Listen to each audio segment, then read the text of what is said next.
శ్రీమాత్రే నమః. అందరికీ శుభోదయం అండి. అందరూ ఏం చేస్తున్నారు? నేను కొంచెం ట్యాబ్లెట్స్కి అలవాటు పడ్డాను.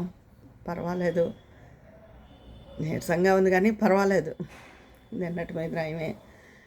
నేను అందరూ ఆరోగ్యం జాగ్రత్త జాగ్రత్త అని చెప్పారు. Thank you so much. మీరందరూ కూడా ఆరోగ్యం పట్ల శ్రద్ధ వహించండి. తర్వాత ఈరోజు ఇంకో ముఖ్యమైన విషయం ఏంటంటే, మా గురువుగారు ఉండేవారండి. మా గురువుగారు అంటే ఆయన మా మేనమామ భార్య ద్వారా పరిచయం అయ్యారు మాకు. ఆయన చాలా నాకు దిశానిర్దేశం చేసేవారు. నా దురదృష్టం ఏంటంటే, అమ్మ పోయిన 6 నెలలకే ఆయన కూడా స్వర్గస్థులయ్యారు. అమ్మతో నేను అన్నీ షేర్ చేసుకుని, అన్నీ వివరంగా మాట్లాడుకునేవాళ్ళ అమ్మ నేను చాలా విషయాలు డిస్కస్ చేసుకుని. అలాగే మా గురువుగారు కూడా ఏదైనా సమస్య కానీ, లేదా ఏదైనా ఎలా ఉండాలి అన్న జీవితం పట్ల ఒక అవగాహన అన్నీ ఆయన కల్పించేవారు. ఇద్దరూ వెంటనే వెళ్ళిపోవడం నా జీవితంలో చాలా పెద్ద దెబ్బండి అది. అయితే మా గురువుగారు చెప్పేవారు, మాటలు చాలా తక్కువ మాట్లాడాలి అని చెప్పేవారు. నేను ఆ మాట ఇదివరకు కూడా చాలాసార్లు చెప్పాను. కానీ మనం ఇంట్లో ఎవరైనా ఉంటే, పిల్లలున్నా, లేకపోతే కూతుళ్ళున్నా, కోడళ్ళు ఎవరున్నా, ఆడవాళ్ళు ఇంకో ఆడవాళ్ళు ఎవరున్నా ఏవేవో మాట్లాడేస్తూ ఉంటాం. మాట ద్వారా మన శక్తి పోతుంది. శక్తిని ఎప్పుడు పోగు చేసుకుని ఉంచుకోవాలి. అది మనకు అవసరమైనప్పుడు, ఇలా ఒంట్లో బాగున్నప్పుడు కానీ ఎప్పుడైనా అది పనిచేస్తుంది చక్కగా. మనలో పాజిటివ్ వైబ్స్ పెరుగుతాయి. ఎక్కువ మాట్లాడకూడదు. ఏది ఎంతవరకు అవసరమో అంతే, 1-2 మాటలు అంతే. లేదా ఖాళీగా ఉన్నప్పుడు ఒక నామాన్ని తీసుకుని, అంటే నాకు ఆయన ఉపదేశం వల్ల నాకు ఉపదేశం చేశారు కొన్ని మంత్రాలు, నామాలు. అవి వాటిల్ని నేను అనుకుంటూ ఉండేదాన్ని. ఏంటో నేను ఎప్పుడైతే మా గురువుగారు దూరం అయ్యారో, నేను మళ్ళీ ఈ మాయా ప్రపంచంలోకి వచ్చి నేను కూడా అవి తగ్గించి నేను మామూలుగానే మాట్లాడేస్తూ అలా ఉన్నాను. అందువల్ల కూడా మన శక్తి పోతుందిట. ఎక్కువ మాట్లాడకూడదు. ఎప్పుడు వీలైతే ఏదైనా జపం చేసుకుంటూ ఉండడం, లేదు ఏదీ లేకపోయినా కామ్గా ఉండడానికే ఎక్కువ ప్రయత్నించాలి అని చెప్పేవారు ఆయన. మా మదర్ కొంతవరకు ఎక్కువ మాట్లాడేవారు కాదు.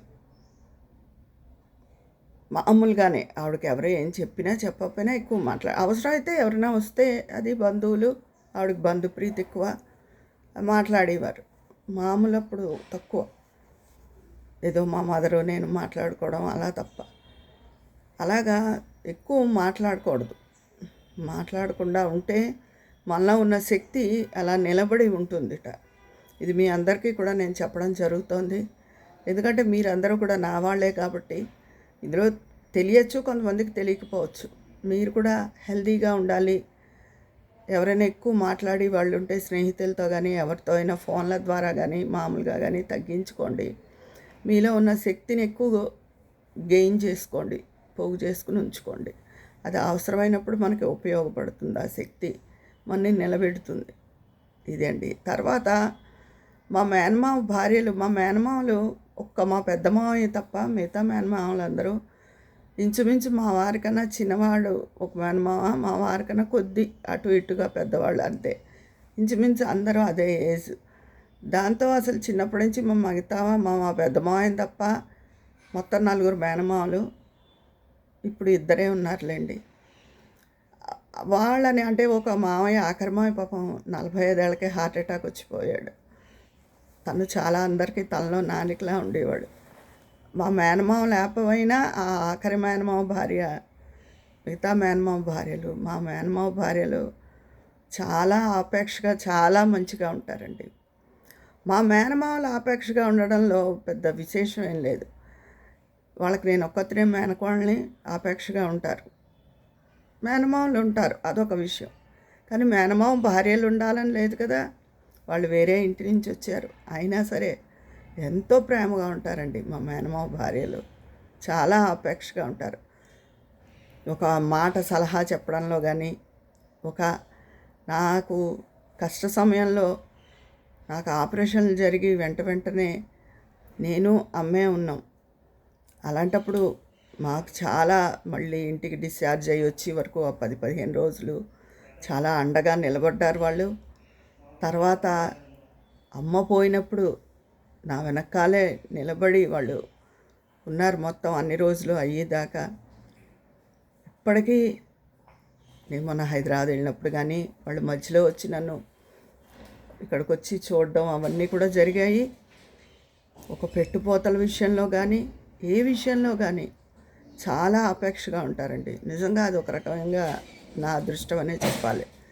ఎందుకంటే ఇప్పుడు మా పిన్ని అపేక్షగానే ఉంటుంది. మా పిన్ని మా మేనమామలు ఇది రక్త సంబంధం.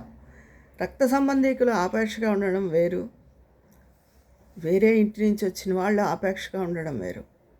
మా మేనమామ భార్యలు చాలా ఆపేక్షగా ఉంటారు, చాలా మంచి సలహాలు చెప్తారు, చాలా సరదాగా ఉంటారు, చాలా చాలా మంచి వాళ్ళండి నిజంగాను. అది ఒక రకంగా చాలా లక్ అనే చెప్పచ్చు. అది నేను ఒక్కతినే ఇక్కడ ఉండిపోయాను దూరంగా. మా మిగతా వాళ్ళందరూ వాళ్ళు హైదరాబాదే, వాళ్ళంతా కలుస్తూ ఉంటారు. అప్పుడప్పుడు అయ్యో నేను దూరంగా ఉండిపోయానే అనిపిస్తుంది. మొన్న వెళ్ళినప్పుడు అందరినీ కలవడంతో కొంత తృప్తిగా ఉంది.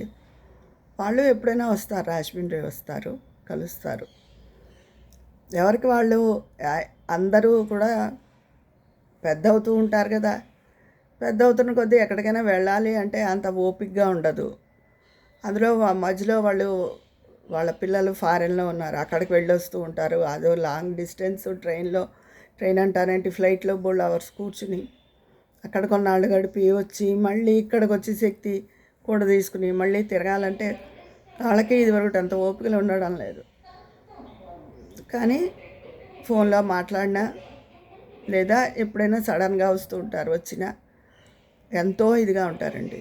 అది మా మేనమామ పెళ్ళాలు అంత మంచిగా ఉండడం అన్నది అది వాళ్ళ గొప్పతనమే.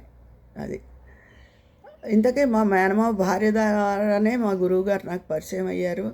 చెప్తున్నానుగా ఆయన స్వర్గస్థులయ్యారని. ఆయన ఎన్నో విషయాలు నాకు చెప్పేవారు. ఆయన చెప్పడం వల్ల నేను కొంత నాలో చాలా ఆత్మవిశ్వాసం, ధైర్యం కూడా వచ్చాయి. నా యాటిట్యూడ్ని నేను చాలా మార్చుకోగలిగాను.